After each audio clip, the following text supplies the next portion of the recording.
people, same maintenance, Yeah.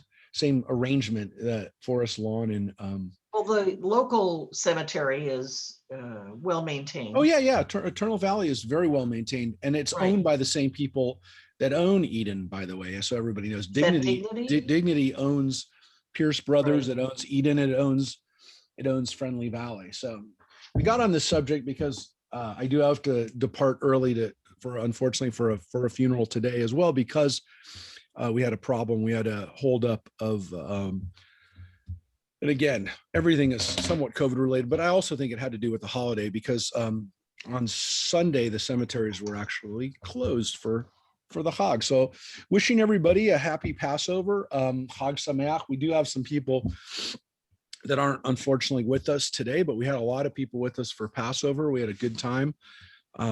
It is good that the first couple of days are over. It was a lot of excitement, a lot of work, and a lot of drinking, right? We had a lot of cups of wine, and some cups of Slivovitz, some plum brandy. We had a little bit of that, and it was fun. But again, it's not the same having it online and without the sounds of people in your room. There was not the same when you have a delay. But we did do Chad Gadya. We did a great version of Chad Gadya with the different sounds that people made.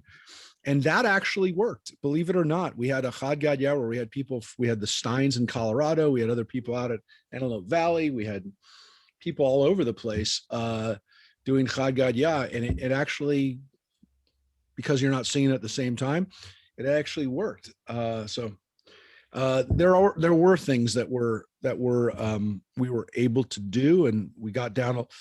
My daughter Dina said to me, "Oh, this was so much easier than last year." I said, "Well, because we kind of know a little bit about what we're doing. We were all set up, ready to go, and let's just hope I don't have to do it again. I don't want it to get easier." Your mouth to God's ears. Yeah, that was not what we want to do again. But look, I mean, we did get to see people from. Do you think you might keep doing some sort of a broadcast though? Yeah, but I think it'll really be a broadcast and not what we did on Zoom, which was everybody had to be there. Right. And there you go. I do want to tell everybody, yeah, there are things that will come out of this that we'll do. Like some of you saw the article in the Signal about us getting the Passover food through the senior center, that we got about 90 meals out. I don't think we ended up getting all 90 out for some reason, but we had close to 90 meals that went out, and that we'll do that every year. I mean, one way or the other, we had the Petrie's underwrote it this year, so that we had a family that did it as a bat mitzvah project. But I'm sure we'll do it every year now. So that was something that came out of this that we never had done before. That seems like a no-brainer. I mean, we should have been doing it before, and there's no reason, and we did it, and now we'll do it. And there's no reason why that can't be, because we're going to have homebound seniors. Unfortunately, that's a part of our society, but we're going to make sure they're going to have Passover every year. So thankfully, yes, if we broadcast it, we'll broadcast it, but we won't do it so that we're doing it only for people who are broadcast that are doing it. Probably be a little bit more expensive, because we're probably going to have to hire somebody to film as we're doing the Seder. When I was sitting at a table, it was very stationary, very static, and I didn't have to have a camera person. I use the camera in the computer, and then I occasionally use my phone camera to try to pick up the things on the Seder plates and the candles and things like that. But yeah, we're gonna have to broadcast it and probably pay to have somebody film it. Up the production value. Yeah, well, we're looking at Mark Stolnitz. We're gonna hire Mark Stolnitz as a production coordinator. No, it'll become part of our expectations for what we have to do. But like I said, hopefully we'll have people who underwrite some of these things. But anyways, I want to get going, because we're going to have about an hour today to study, and I do want to to study. And as I mentioned, we're going to dedicate this study to Francine's mother, Rose, who passed last week, just before Passover. And Rose was very proud of her Jewish identity and loved Jewish learning. I went out once. Rose lived out in Camarillo, and at the leisure village out there, and I went out there once for her Hadassah group, and we did a session there. It was many years ago, probably about 10 years ago, 10, 15 years ago. And so we'll dedicate this today to Rose. And again, thank you everybody for jumping on and celebrating Passover with us. And we're actually in the Midrash. We're back in Exodus. We're in Exodus chapter 18, which I think is very, well, you're going to see there's some good lessons in this. I'm going to get this up here on the screen so everybody can see. This is from Jethro, from the Parsha, the Torah portion that deals with Moses's father-in-law, Jethro, which is the introduction, of course, to the Ten Commandments. The portion that contains the Ten Commandments is named Jethro. It's named after his father-in-law. And that's because it begins in chapter 18 with Moses's father-in-law reuniting him with his family, which is strange because we never know what happened to the family. And here's the way it begins. I'm just showing it to you because it's very key to very crucial to the way the Midrash begins. Jethro, priest of Midian, Moses' father-in-law, heard all that God had done for Moses and for Israel, his people, how the Lord had brought Israel out from Egypt. So Jethro hears what happens. And then, so Jethro, Moses' father-in-law, took Zipporah, Moses' wife, after she had been sent home, which we never heard about, and her two sons, of whom one is named Gershom, that is, I have been a stranger in a foreign land, and the other was named Eliezer. The God of my father was my help, and he delivered me from the sword of Pharaoh. Jethro, Moses' father-in-law, brought Moses' sons and wife to him in the wilderness when he was encamped at the mountain of God. That's the important part. This is the reunification, which again, we never hear that she was sent home. All of a sudden, again, we have she was sent home. Anybody notice anything interesting about the way the Torah just presented Jethro? Anyone see something that got repeated a whole bunch of times? Every time it says Jethro, it says Moses' father-in-law. You could have just said once, Jethro. By the way, remember Moses' father-in-law, priest of Midian? It said it 3 times. So there's something weird going on there, which the rabbis are going to pick up on. And there's also a question of why wasn't Jethro there the whole time?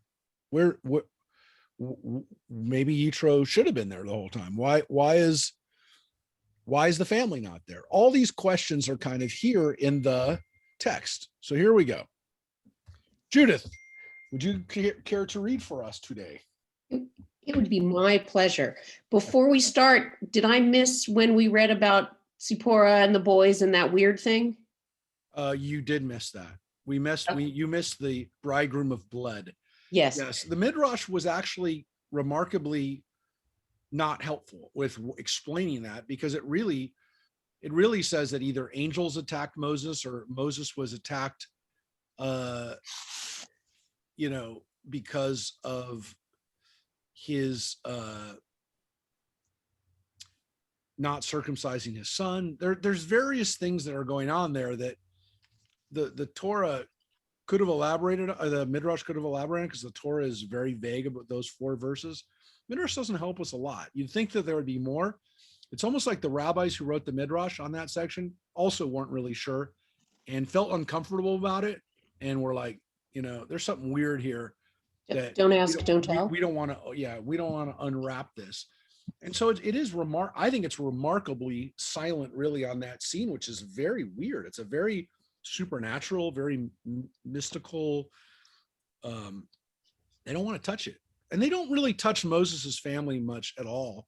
There's not a lot in it. They don't go into it a lot. And so every time we turn to it, it's a little strange. Moses's father-in-law, Jethro, is one of the more written about in the Torah, at least, people. And so that's why there's a little bit more in the Midrash, but also he allows them to Yitro allows the rabbis to teach some lessons. So you're going to see them teach some lessons here. All right. Smite a scorner, and the simple will beware. The destruction of Amalek brought Yitro to his senses. Yitro was originally in the same plot with Amalek, both having incited Pharaoh against Israel. But when he saw that Amalek lost this world and the other, he repented of his sinful ways, saying, "There is nothing left to me but to go over to the God of Israel." And although he dwelt in the greatest wealth and honor, he determined to set out for the desert to Moses and his God. Arrived at the camp of Israel, he could not enter it, for it was enveloped by a cloud that none could pierce. Hence, he wrote a letter to Moshe and shot it off with an arrow, so that it fell into the camp. The letter read, "I adjure you, by your 2 sons and by your God, to come to meet me and receive me kindly. If you will not do it for my sake, do it for your wife's sake. And if you will not do it for her sake, do it for your son's sake." For Yitro brought with him his daughter Tzipporah, from whom Moshe had been divorced, as well as her 2 sons, her only children. For after her separation from Moshe, she had wed no other man. What's that about? That is got so much that we need to explain. First of all, what's this about Yitro conspiring against Israel? Well, we did read the Midrash that the Midrash, it's not one Midrash, it's a stream, it's a theme that Yitro was one of Pharaoh's counselors. We talked about this before. This is what Yitro did before he went to Midian to be the priest of Midian, was he was in the inner circle of Pharaoh. Remember, there's 3 guys, according to the Midrash, this theme, that are Pharaoh's counselors: a good one, a bad one, and a middle one, and a really bad one. The good one, according to some of that Midrash theme, is actually Yitro. The middle one is Job, who gets punished a little bit, and he doesn't have and he's kind of like, I'm not sure about these Israelites, but the really bad one is Balaam. And so these 3 guys, Yitro, Job, and Balaam, are all, according to the Bible, not Israelites. They're also, by the way, we're not really sure. Well, Balaam is definitely a contemporary of Moses, but we're not really sure when Job lived. Yitro, we know, is Moses' father-in-law, so he can be there, but they kind of grouped them together because maybe they lived all around the same time. They just also don't like the fact that we don't know that much about these guys, and it worked out well to have 3 guys, that kind of 3 wise men, that the 3 wise men, that's kind of like the 3 magi story in the Christian Bible, or in the Midrash, the Christian Midrash, is also kind of based on like the idea that like the Gentiles don't get it, but they're gonna get it. And so when the Magi all give gifts to Jesus, baby Jesus, it's like they're getting it. There's also this kind of theme in the Midrash, which again predates it to some extent, which is that these 3 guys represent their respective cultures, and they don't get it, but they're gonna get it. And here Yitro finally gets it, which is weird because he's already had Moses in the burning bush. He's already heard about the plagues. Again, according to the stream of Midrash, when these 3 guys get out of Pharaoh's court is over Moses's birth, and this foretelling that that Pharaoh is no longer going to be able to keep the Israelites as slaves. It's Balaam who says, no, don't listen to that. If you kill the baby, it's going to all be okay. It's Jethro and Job that basically kind of go into hiding and get out of town and are the better of the 3. But this is a theme. This is where we get it. We don't know where this idea of Moses having to divorce Tzipporah comes from, other than the fact that there is this tradition, this midrashic tradition, that Moses wanted to protect Zipporah, that Moses didn't want Zipporah to be a liability to him, or that Moses felt that having a Gentile wife was a bad example for the Israelites that he was about to lead. So he divorces her when he goes back to Egypt, sends her home. And then the Midrash makes it very clear that the sons also went with. Well, the Torah says that they went with, but the Midrash makes it very clear that she didn't get remarried. There was no, well, she ended up, because she could have. He gave her a get. He gave her a divorce. That they could have been married. That she could have been remarried. They make it very clear that didn't happen. So if this is happening, when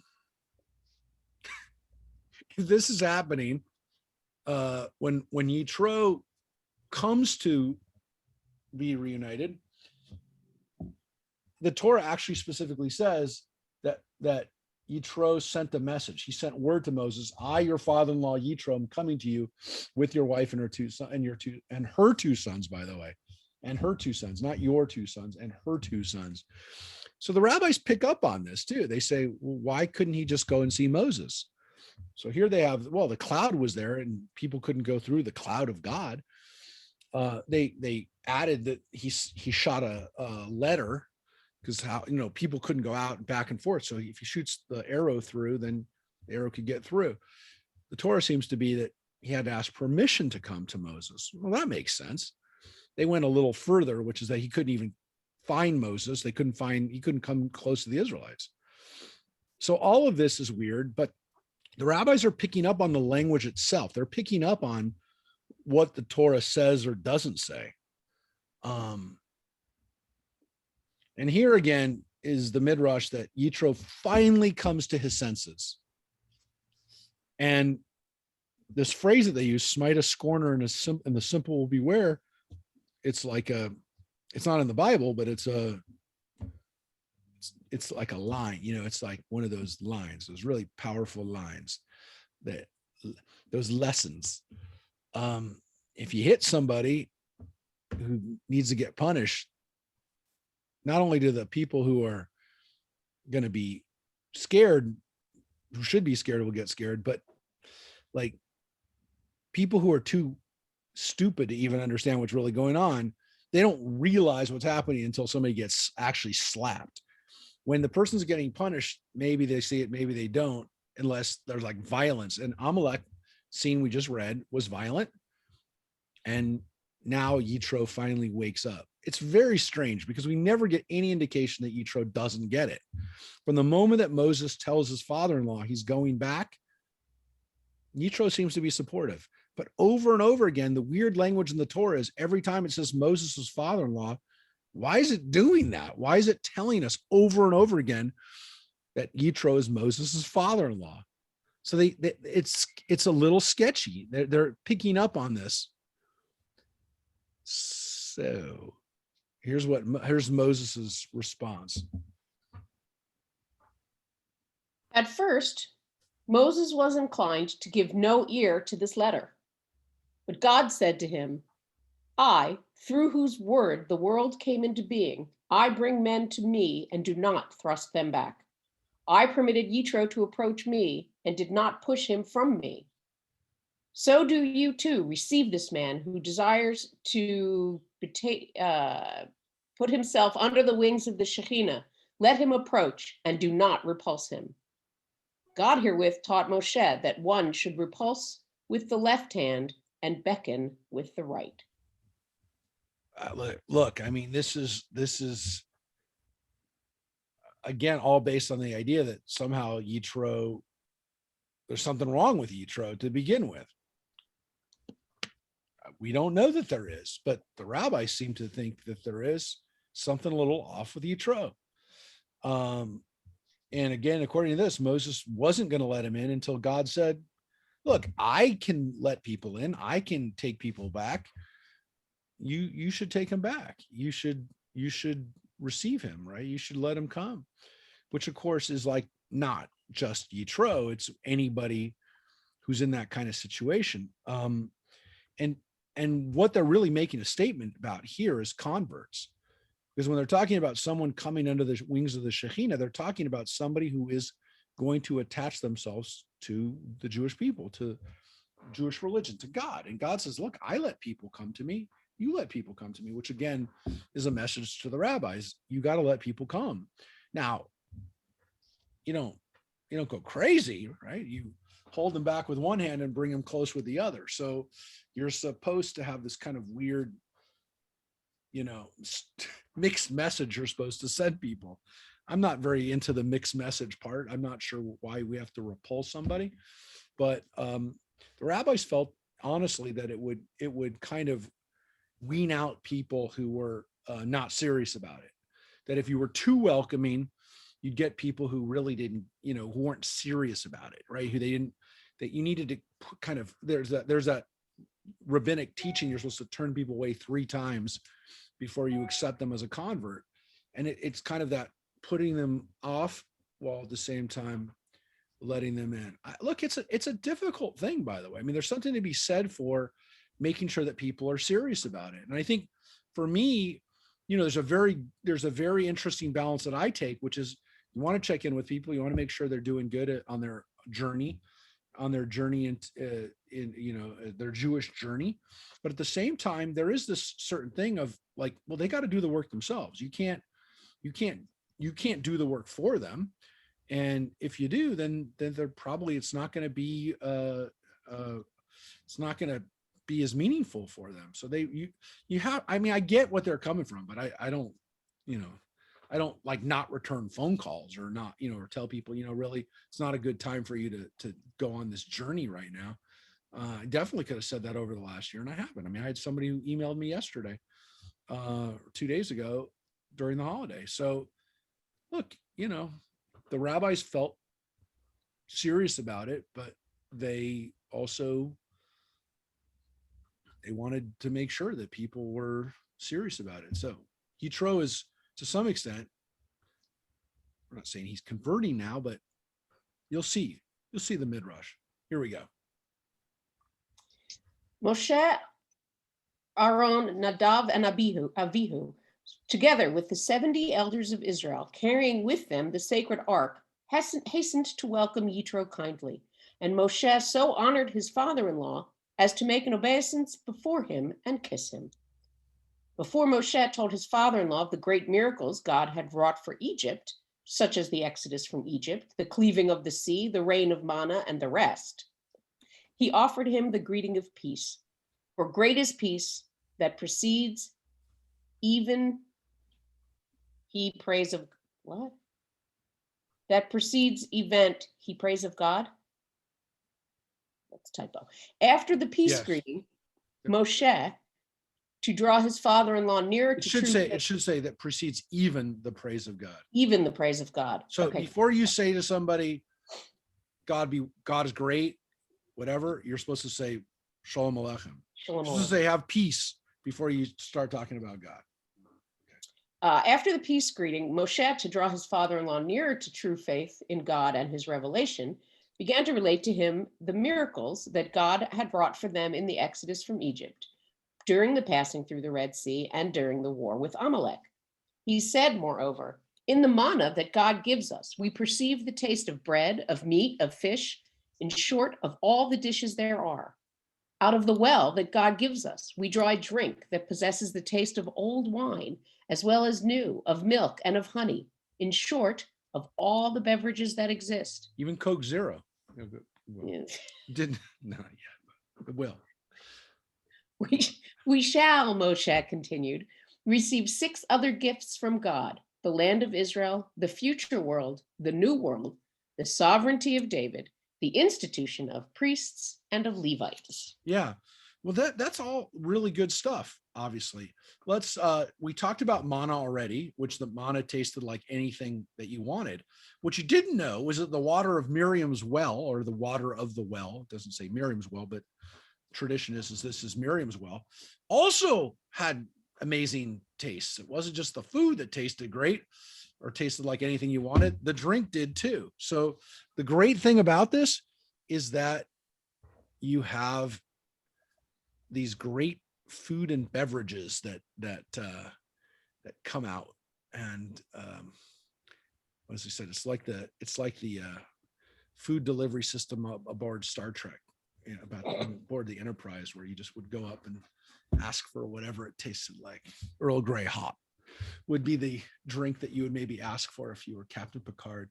No, but you got to have whatever foods you wanted. But the big stuff is still to come. As Moses says, we're getting other stuff too. We're getting the land of Israel.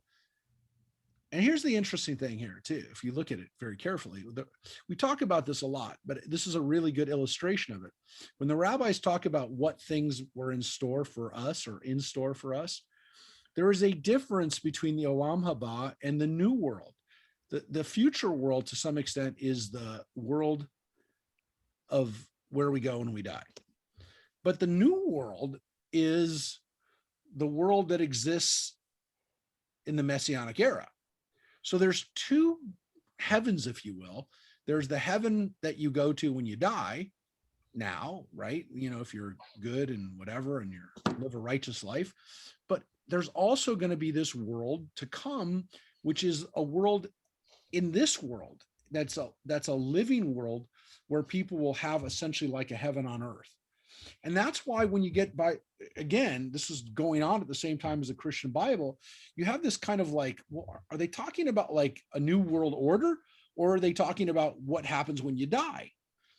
And there is this kind of, what are they talking about here? We get it in the rabbinic text, and of course you get it in the Christian Bible too, which is this for everybody when they die, or for good people when they die, or is it for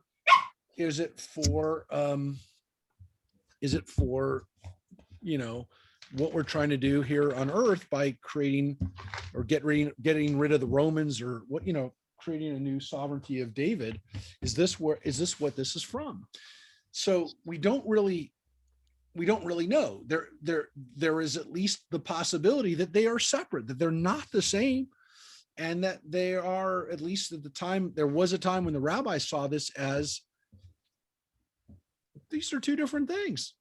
The world to come is different than heaven. Or the world to come is different than the world of the future, if you will, the world of peace, the kingdom of God on earth. There you see it pretty well illustrated, that those are two different things. I know it's not kind of what you always think, but there is that possibility. So that's one real important thing in there too, the gifts that are still coming, and obviously attractive to Yitro. Wow, look, God's doing all these great things, and wait, there's more. But wait, there's more. There is. I mean, there's more to come, because it didn't stop in Egypt. Because Moses, it says that Moses recounted to his father-in-law everything that the Lord had done to Pharaoh and the Egyptians for Israel's sake. So he tells him, according to the Torah, but the Midrash adds, and he didn't just say what's happened, but what's gonna happen. The best is yet to come. And that's what he tells him here. So what does Yitro do with this information? When Jethro heard all this, he determined to become a Jew and to believe in the only God.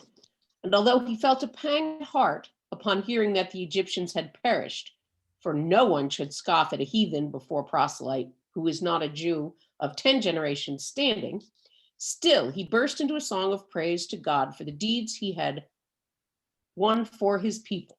It should be had done, but whatever. There's a D missing. He had one works too, if you pronounce Yeah, it. I guess, yes.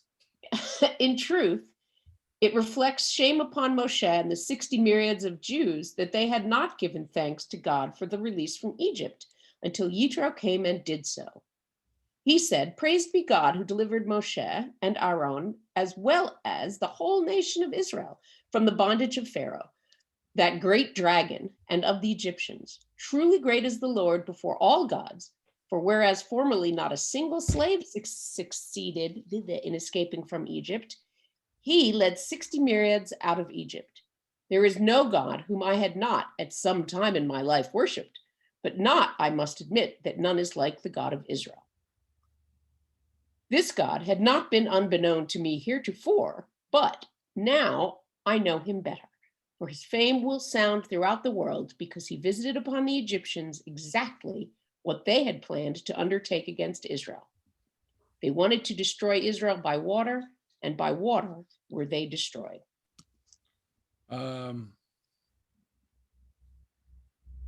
So I like that he's sampled all the religions. yeah. He's sampled. He's a searcher. He's a seeker. Jethro is one of those guys who's been around the block before. He lived up in Haight-Ashbury back in the 60s, and he's been experimenting all along with lots of different deities and different ways of worshiping. But he likes this God. This God not only brings it on, but actually is very, very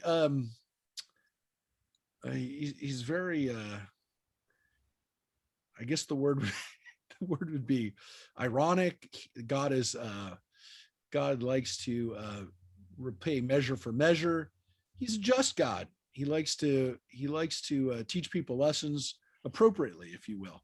So he likes this God. I like this God, which of course is strange because we know that he's a Midianite. He's a descendant of Abraham.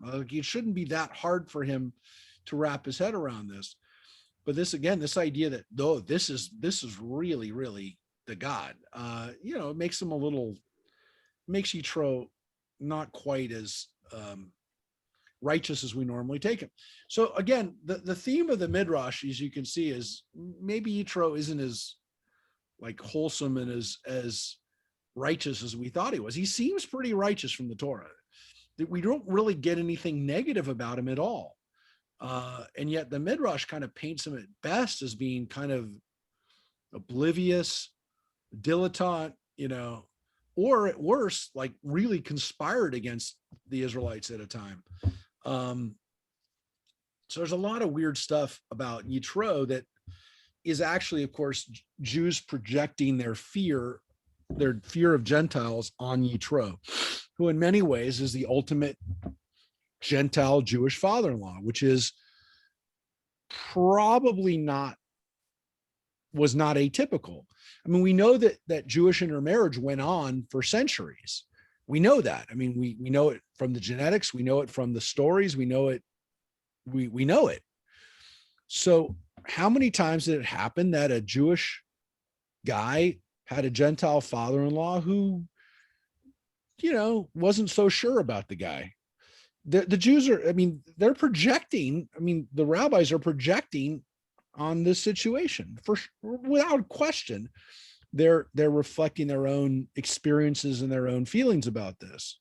Look, there's a very weird line that Judith just read, which seems to be like a, throwaway line, but it was a cautionary takeaway here. No one should scoff at a heathen before a proselyte who is not a Jew of 10 generations standing. Meaning, if they haven't been Jews for a long time, don't scoff, don't mock Gentiles in front of them. Now, you could ask the question, why are you scoffing heathens at all? I think the word heathen kind of gives it away. You don't usually call heathens, it's not quite as gentle of a word as Gentile, right? Which is a gentle word. No, this heathen is, what dumb people who don't know any better at best or who are just, barbarians, right? This is a heathen. So they called him a heathen. Moses's wife is a heathen, which is what they just left. They just gave us that. And it's a caution, which is, if somebody has descendant of heathens, you shouldn't say bad things about Gentiles in front of them. It's not going to go well, right? It's not a good thing to do. Well, again, it's not good to do at all, but really be careful about it if you're doing, I mean, you're not being politically If you're correct. not sure, don't say it. Well, that they didn't say that. You said that, and that's probably a good lesson. You shouldn't say bad things about anybody anyways. You shouldn't be scoffing at heathens, but they clearly did. They did, and they still do. And there is a cautionary, like, but you could throw this out at somebody in a religious setting, like, and if you heard them say something about it, you could say, hey, there is this, you don't know if there's people around here who are converts. You shouldn't mock them. And again, not every religious Jew, not every non-religious Jew mocks, Gentiles, but it happens. It shouldn't happen. You could say some of it happens because Jews are constantly feeling inferior or inadequate or persecuted, and there's a response. Definitely could have happened here. Definitely happened then during the Greco-Roman period when this was written. But it belies a certain prejudice that exists and has existed within the Jewish community for a long time, which is that, you got to be a little bit careful around the Gentiles, and or more apropos here, heathens. And it's not the best reflection of behavior, but kind of takes into account, and it's not good. I mean, I want to tell you, the takeaway from this is not good. And it's not nice to have to read this, that there are people who don't speak well about Gentiles. And again, I try to use the word Gentiles because I don't like the phrase non-Jews. When people point it out to me, if you define people as what they're not, that's not a positive thing to do. And I didn't really think about it, kind of use the terms interchangeably without thinking about it. But I mean, if you walked around saying, oh, they're not white, you'd be like, that's pretty racist. So it's not a good term to use if you think about it, non-Jew. But yeah. Anyways, one person's Gentile is another person's whatever you want to call it, because Mormons call us Gentiles. So yeah. Anyways, it's definitely not as pejorative as heathen. And that's why he used the translation, Ginsburg used the translation heathen here, because that was the intent of this, to say, hey, look, people scoff at a heathen. All right. But the other important thing that we want to point out is that Jethro, though, is the one who somehow tells people to celebrate, which praise God, which is weird because they sang the Song of the Sea. They did sing Mi Chamocha. Well, doesn't that count? And again, there's this kind of understanding that like that was like maybe not their song, that maybe that was a song of the angels, that maybe this was a song that God wrote himself. That what Jethro is actually doing is really special, which is that he's saying, oh man, we got to praise God. You should all be praising God, which means you praise God. You write your own thing. You praise God in your own words. Don't just sing a song that somebody else did. You should be all singing songs to God. And it's Jethro who, according to this Midrash, encourages the people to do it. So he does something really special. All right. Here's some other things that he does that's nice. With sacrifices and a feast was the arrival of Jethro celebrated. After he had made the burnt offering, not far from the bush of thorns that had been unscathed by fire, Jethro prepared a feast of rejoicing for the whole people, at which Moshe did not consider it below his dignity, to wait on the guests in person. In this, he followed the example of Abraham, who in person waited on the three angels, though they appeared in the guise of idolatrous Arabs. Yeah. Now, I do want to point out, at the time that was written, the Arabs were not Muslim. They were idolatrous. So it was not incorrect to call them idolatrous Arabs, because this was pre-Islamic. But you don't always, we don't always talk about it, that when the angels appeared to Abraham in Genesis, the understanding is they didn't look like angels. They looked like people you'd see in the desert.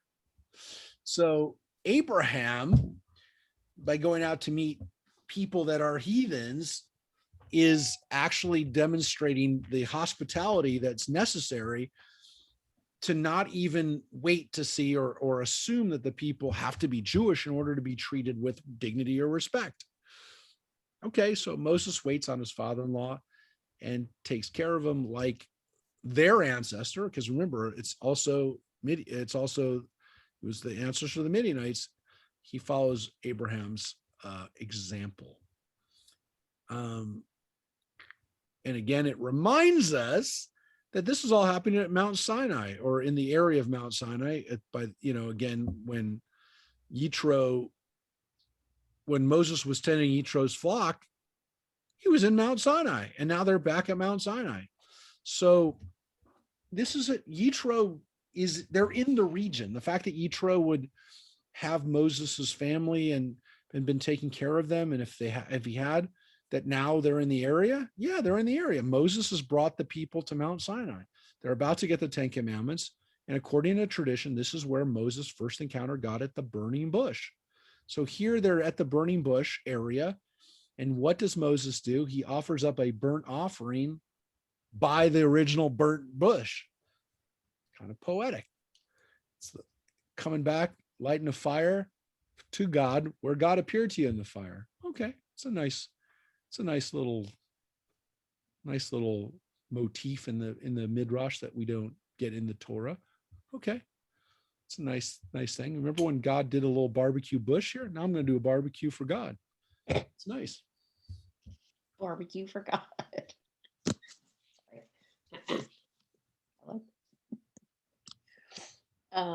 Abraham, like Moshe, sought to follow in the ways of the Lord, to provide each according to his wants, and to grant to everybody what he lacks, whether he be a righteous man or an idolater, who through his sins conjures up God's wrath. Yep. So again, that is pretty self-explanatory. Abraham, again, Moses is following in Abraham's, Moses is following Abraham's example of being a hospitable person. Yep. To this feast, the people sat down according to their tribes. They ate, drank, and were merry, while Aaron and Jethro with their relatives sang songs of thanksgiving to God and praised him as the creator and donor of their lives and their liberty. At the same time, they gave due appreciation to Moshe, through whose courage everything had happily come to pass. In his words of gratitude to Moshe, Jethro also gave expression to many glorious eulogies on the people of Israel, but he especially extolled Moshe, who, through difficulties and dangers, had shown so much courage in the salvation of his friends. Yeah. Question. Yeah. Donor? That's curious. Why not just creator, but donor? Loaning? I don't know. Donate. I mean, giving. Giving, sustaining. I would say sustainer is probably better. I mean, look, the rabbis did something weird here that if you didn't read the Torah, this is why I'm going to pop this up here for you to see. Like they're doing something here that, I mean, they're kind of obfuscating this because they want Yitro to look a little more needy than he actually is.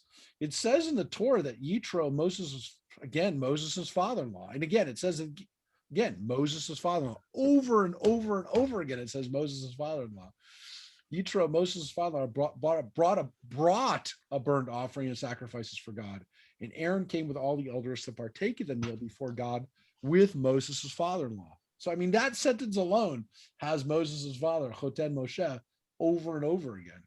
But it's Yitro that brought the offering. I mean, that's not even what it just said. It said that that they had it together, that that it was celebrated like, I mean, I guess if you read it, the verb there is attached to Yitro, uh, but but it does say that other people were there at the celebration, right? And it does say that that Aaron and the elders were there. And now this is going to be important for the things that are about to transpire, because it's the next sentence that says, as next day as Moses sat as magistrate among the people, while Moses stood from morning until evening, which gets us to the bigger issue of what, at least in the Torah, it seems to be, which is that Yitro is the one who tells Moses, you can't do this by yourself, which we haven't even gotten to yet. So far, all we've done is really talked about Yitro and who he is, and like whether he's deserving of this or not. And again, the Torah doesn't seem to question it at all. The Torah really doesn't put that up there, but the rabbis, let their prejudice and their own projections of what a heathen would have been like, they let that fly, which I think again tells us more about them than about Yitro. Tells us about how they were dealing with Gentiles at the time. And now we skip ahead a little bit, which is what we see is the installation of the elders. It's now, okay, well, it says they're elders. We just said that Moses, it just says that Moses' father-in-law brought sacrifices to Aaron and all the elders. We know there's elders. We know we knew there was elders back in Egypt. There's this level of leadership in Israel amongst the Israelites where there are elders, but they don't seem to be doing anything, which is what we get to now. And this is the part that we'll be reading today. We'll be finishing this, which seems to be the real point of chapter 18, not whether Yitro was a good guy or bad guy, why he comes, where, what's really going on there. But again, the Midrash wants to teach us some lessons. This is maybe the really important lesson. So or at least it seems that way from the Torah. So here we go. Yitro, who would come to Moshe shortly after the revelation on Mount Sinai, stayed with his son-in-law for more than a year. In the first months, however, he had no opportunity of observing Moshe in the capacity of judge, for Moshe spent the time from the day of the revelation to the 10th day of Tishrei almost entirely in heaven. Hence, Yitro could not be present at a court proceeding of his before the 11th day of Tishrei, the first day after Moshe's return from heaven. Yitro now perceived how Moshe sat like a king upon his throne, while the people who brought their lawsuits before him stood around him. This so displeased him that he said to his son-in-law, "Why do you sit by yourself and all the people stand by you from morning until evening?" Moshe answered, "Because the people come to me to inquire of God. It is not in my honor that they stand, but in honor of God, whose judgment they would know. When they are in doubt over a case of clean or unclean, or when there is a dispute between two parties, which they desire to have settled exactly according to the law, or in conformity with a compromise, they come to me. And when the parties at dispute leave me, they part as friends and no longer enemies. I expound to the people, besides, the words of God and his decisions." Yeah. Now the rabbis just did something remarkable here. They just changed the whole chronology of what the Torah seems to say happens, which is that this scene happens. And again, it's not every midrash on the 10 commandments. We're about to get to the 10 commandments. So I've already told you, this is chapter 18. Chapter 20 is the 10 commandments. Chapter 19 is getting ready to the 10 commandments. We're in chapter 18 right now. This is midrash on Yitro. Look, the Torah says the next day Moses sat in magistrate among the people. The rabbis just did something remarkable. The next day is not the next day. Like you'd think the next day after Moses welcomes in Yitro and they have this reunification, that the next day Moses is out there judging the people, which of course they don't have the law yet. So he's doing it all himself. The rabbis here in this Midrash that doesn't make sense to them. What they're basically saying is Moses couldn't adjudicate the law yet because he doesn't have the law. The next day is actually the next day after he has the 10 commandments. That's what they just said. They don't like the idea that Moses could adjudicate the law before he has the law. So what he's saying is that the next day, when it says the next day, that's the 11th of Tishrei, the day after Yom Kippur. Moses was up on Mount Sinai, according to this tradition, all the way from the beginning of Elul all the way to Yom Kippur. So the 40-day period that we reenact every year as a 40 days of repentance, the 30 days of Elul plus the first 10 days of Tishrei, we're actually reenacting Moses also up on Mount Sinai for 40 days in heaven. So this is what they like. This is what they want you to know, the rabbis. They want you to come away with this teaching that Moses was not adjudicating the law before he had the law, which of course is more about the rabbis, saying more about the rabbis than anything else. They don't like the idea that up until this time, Moses was kind of winging it. Now he's not winging it because he's got God and he's got divine powers and, he's not anybody, but they don't like the idea that he's adjudicating law without the law sitting there with everybody else. So that's why they just did this remarkable reimagination of what that law meant, what the Torah meant by the next day Moses sat as magistrate. It's not the next day. It wasn't at Mount Sinai without the 10 commandments. It's actually Mount Sinai with the 10 commandments. And now they're going to, now Moses has something to adjudicate. And now, of course, we get to the kicker, which is, no, Moses, you can't do this by yourself. But, the plain reading of the text in the Torah is that Moses is up there doing everything himself. He's adjudicating the law. He's coming up with the law, and the people need law, which is why they get the 10 commandments. The rabbis don't like that. They want him to have the law, a text to render decisions from, so that he's not just making it up, that he's not just coming up with stuff that isn't written down. Because for the rabbis, the Torah is where all the decisions come from. The rabbis are never inventing a decision. If you come to a rabbi and say, well, what's the decision about whether this is kosher or not? Or what's the decision of whether I can do this or not? Or what's the Torah? What's what the Torah says. The rabbis aren't saying, well, I think you should do this. Or in my opinion, in my humble opinion, my vast experience, in my lifetime, that I will share this with you. It's supposed to come from the Torah. So Moses had to have the Torah in front of him too, to render his decisions. So that's why they just did that. That's why they just made it not the plain reading of the text. So that's one reading of it. It's not the only reading of it, but there is this reading that when it says that this adjudication actually happens after the text. So it actually, which they do, the rabbis do that sometimes, is they say it's not really chronological. It's not really chronological. So they can do that. So that's one possibility. Well, let's continue on. You'll see. On the day that Moshe again took up his activity as a judge, and Jethro had for the first time the chance of observing him, came the mixed multitude with the pleas that they, like the other Israelites, wanted their share in the Egyptian booty. Moshe's method, first seen by him in practice, struck Jethro as most absurd, and he therefore said, "The thing that you do is not good."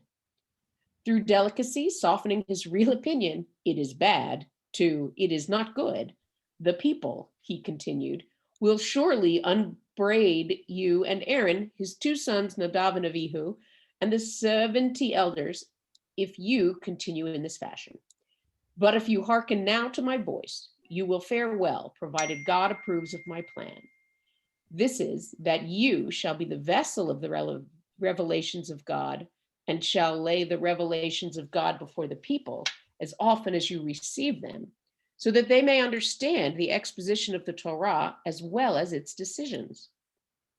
And You shall instruct them how to pray in the synagogues, how to tend the sick, how to bury their dead, how to render the services of friendship to one another, how to practice justice, and how, in some cases, not to insist on strict justice. But as for trying the people as a judge, you should, in accordance with your prophetic insight, choose men that are possessed of wisdom, fear of God, modesty, hate of covetousness, love of truth, love of humanity, and a good name. And these shall devote all their time to trials and to the study of Torah. If God approves my plan, then will you and Aaron, his sons, and the 70 elders, and all the people dwell in peace. Yeah. So there's a lot there. One of the biggest takeaways, of course, is that the rabbis actually just told you what their job is. They just told you what their job is. They didn't have synagogues yet, right? The rabbis, the rabbis just anachronistically told, had Jethro tell Moses, you got to tell people how to pray in synagogue. Really? Where's the synagogue? There's no synagogues yet. There's going to be a tabernacle in a few months, the Mishkan. Then there's going to be a temple. We're very far away from the synagogue. But again, how to tend to the sick, how to bury the dead. These are all things that you're supposed to teach the people how to do. This is all stuff the rabbis are supposed to be doing. And so Moses needs to learn how to teach the people. He's going to be their teacher, and he's got to teach them how to do it. And again, these are all really good rabbinic practices. These are all really good things that the rabbis try to instill in people, right? That that's what their job is, right? That's what Jethro just laid on him. Jethro just laid on Moses what should be taught in rabbinical school, those are the things. And again, it's interesting that whoever wrote this midrash thousands of years ago, that the rabbi who did this said, there's justice, but let's not go nuts, right? Let's try to have compassion in our justice. Mm-hmm. It's very easy to be strict in justice. And so they threw out something here, which is a great lesson for people. You don't have to go to the hard to be, that judge that, only renders strict justice. That's not necessarily what God wants, right? It's not the way God is. And why should you behave like that? Now, look, the Midrash also did something really cool here, which is remind us that and I want to show it to you because it is great. When Moses is doing this, Jethro sees it. According to this, Jethro hadn't seen it before. He didn't know it.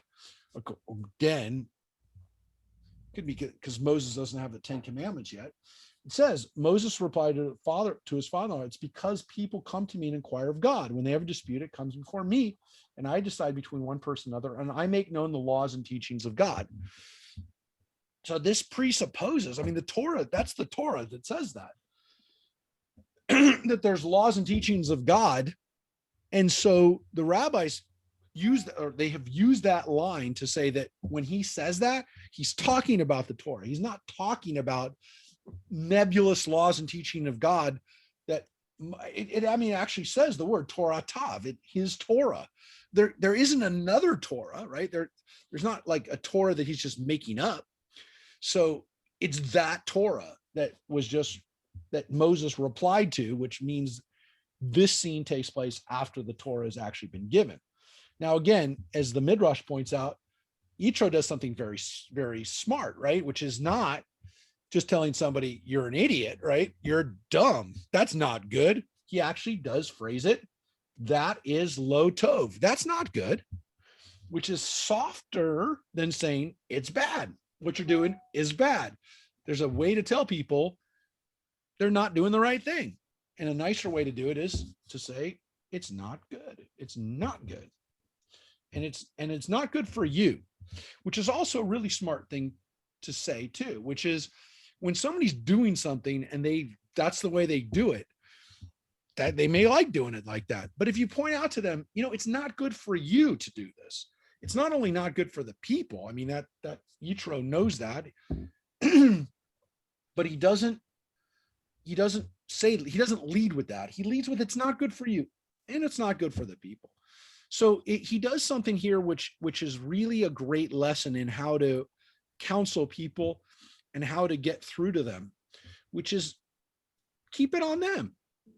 People are essentially always thinking about themselves. And you know what? Make it about themselves. Remind them that this is not good for you. It's also not good for the people. But are people really going to hear that?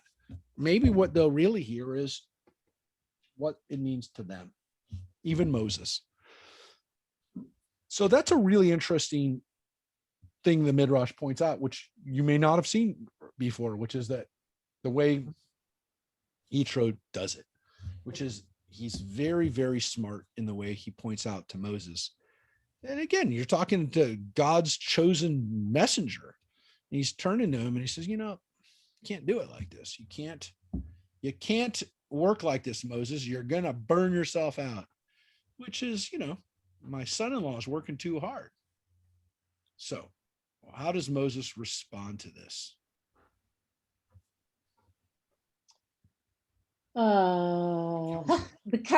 This counsel of Yitro found great favor in Moshe's eyes, for he had been only too well aware of the difficulties and annoyances with which he had to contend. The people were very litigious, being willing to spend 70 silverlings in litigation costs for the sake of gaining 1 silverling, and did their utmost. I know people like this. I know that guy. Anyways. As my father-in-law used to say, we live in a very litigious society. Yep. It was like that, according to the rabbis, 3,000 years ago. Not only in their time, but 1,000 years before their time, they projected that people were just nuts when it came to going to court. Uh-huh.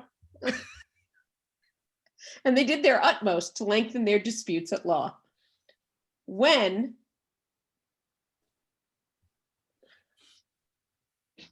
I can't figure out what that means. When one saw that Moses was about to cast a decision against him, he demanded that his lawsuit be adjourned, declaring that had witnesses and other proofs, which he would bring forward on the next occasion. But they were not merely litigious and disputatious. They were also spiteful and vented their temper on Moshe. If Moshe went out early, they would say, behold, the son of Amram, who betakes himself early to the gathering of manna, that he may get the largest grains. If he went out late, they would say, behold, the son of Amram, he goes through the multitude to gather in marks of hone. But if he chose a path aside from the crowd, they said, behold, the son of Amram, who makes it impossible for us to follow the simple commandment to honor, I assume, a sage. Yeah, typo. Then Moshe said, if I did this, you were not content. And if I did that, you were not content. I can no longer bear you alone. The eternal, your God, has multiplied you. And behold, you are this day as the stars of heaven for multitude. The Lord, God of your fathers, makes you 1,000 times so many as you are, and bless you as he has promised you. Yeah. So Moses was outnumbered. It was not good for Moses to be the Judge Judy of the community. It was a no-win situation for him. And of course, they're disrespecting him, which makes it harder for him to do his job because the people don't like him very much. Because again, if you're a judge and you're adjudicating between two parties, there's always going to be at least one party that's not going to like it. Could be two parties if you make it really fair, right? And you adjudicate it so that both sides get a little something, then they both hate you. So it's not a good situation for Moses. It's not good for his leadership. And again, it's telling us that people have not changed much over thousands of years, which is that they are using the legal process to be vindictive, and in some cases it made no sense for them to do what they were doing, but they wanted to prove a point. All right, we're going to read one more text, and then we got to wrap up. Well, not one more text. Paragraph. Two paragraphs. Yeah. The Israelites were not content with this blessing of Moshe and said to him, "Oh, our teacher Moshe, we do not desire you to bless us. We have had much greater blessings given to us. God spoke to our father Abraham. I will bless you, and in multiplying, I will multiply your seed as the stars of the heaven and as the sand which is upon the seashore. And you do limit our blessings."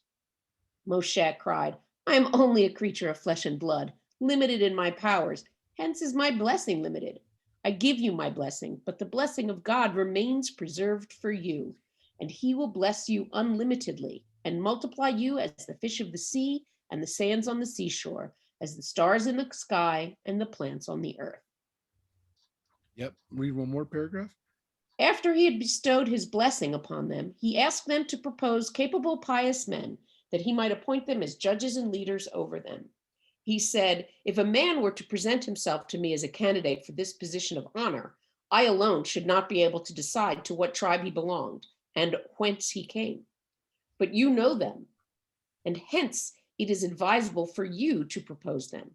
Do not think, however, that I feel I must abide by your choice, for it depends solely on me whether or not I shall appoint them. You get an opinion, but mine is the only vote that counts." Yeah. So Moses, Moses is not only, I mean, this is a disaster for Moses, because you can see that people are completely disrespecting him. And Moses's response is essentially, well, look, what am I supposed to do? I'm only a man. There's only so much I can do. And so Moses's situation, there's no end to how bad this is, because not only is he not giving them answer, I mean, he's going to upset somebody or some party in these cases. There's actually nothing he can do, even in his role of being a leader and as being kind of the emissary of God. It's affecting his leadership completely.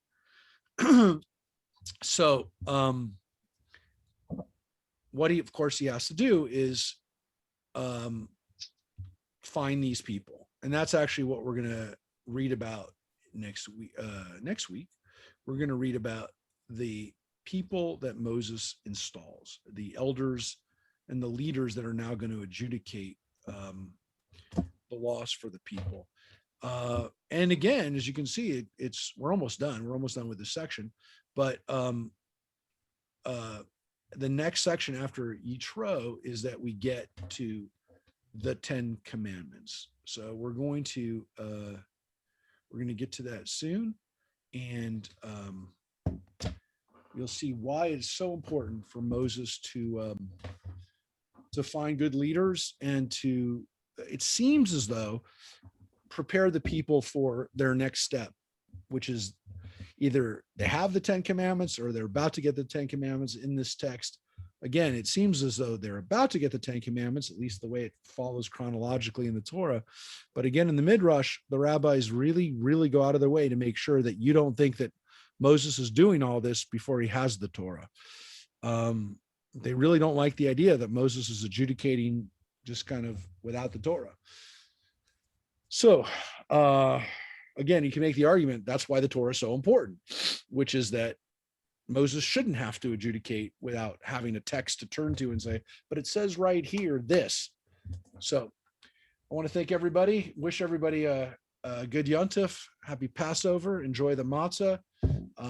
Again, we will see you, hopefully everybody next week, and stay strong, everybody. Hope your intestines make it through this holiday. As I told Reverend Lynn when she made a joke about the Suez Canal being stopped up at Passover, so are our intestines. So that is the takeaway. All right, everybody, take care. Thanks, Judith. Bye-bye.